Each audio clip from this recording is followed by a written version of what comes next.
I was invited to attend the AJEC in Ndola in 2023, I believe around August. And that is when I first um, got used to the idea of gemstone cutting, polishing, and the fact that Zambia has a huge market and industry in gemstones. I learned new gemstones that I didn't know before. I learned about new gemstones I did not know before. And that caught my attention because in my country, we only use gold and silver for jewelry, mostly.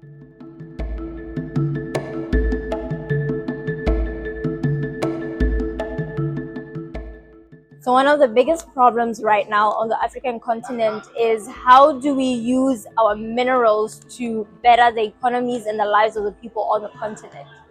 What we need to do is we need to harness three of the most powerful sectors that we have to our advantage as a continent. What needs to happen is we need to harness our mineral wealth to translate into wealth for our economies and its people, so that we don't find ourselves in a poverty crisis wherein the wealth generated isn't growing at a pace that's as fast as our population.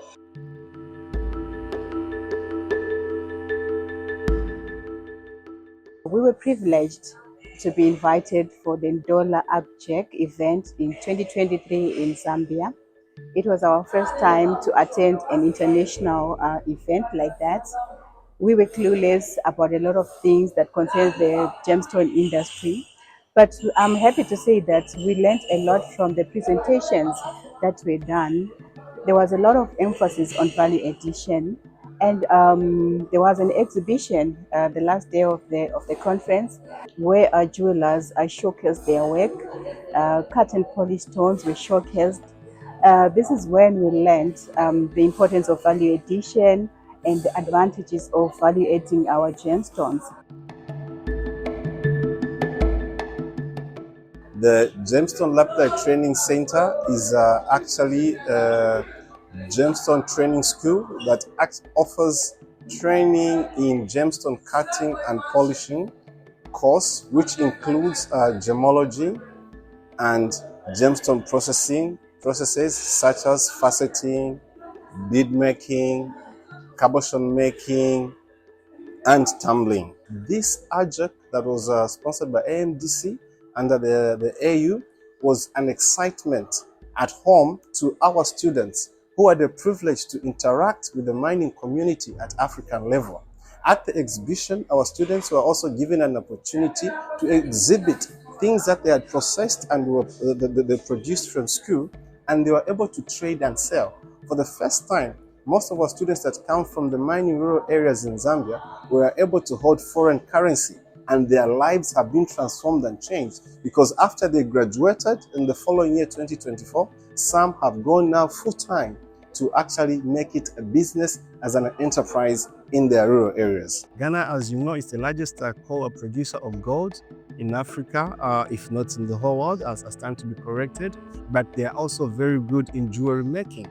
Now for Ghana, apart from being the highest in jewelry making, they have rough gemstones, but they are not so much keen at that time. They were not very keen in processing them. But after the AJEC conference, when they saw what was happening in Zambia, and they picked a few pieces of processed material, which they went and fitted in the jewelry, they got excited and ignited to see how best they can replicate or duplicate the same in Ghana by establishing the Lapidary Institute of Ghana. From the experience we got from ABJEC Ndola, when we went back home, we also decided to start doing value addition to our stones. Hence, we now making gemstone art and crafts. That includes gemstone wall hangers, gemstone birthstone wall hangers. We are making little bags that are decorated with gemstones. So ABJEC has really nurtured wiggers. We have grown just from attending ABJEC Ndola, so much that last year when we attended ABJEC in Nigeria, Lagos, we were able to exhibit for the first time internationally. My main goal working with AJEC is to promote African jewelry and gemstones. And I believe that the collaboration we are now building is so important that we need to build them up and sustain them, market ourselves out there, and be known as value additionists instead of producers and exporters of raw gems and minerals.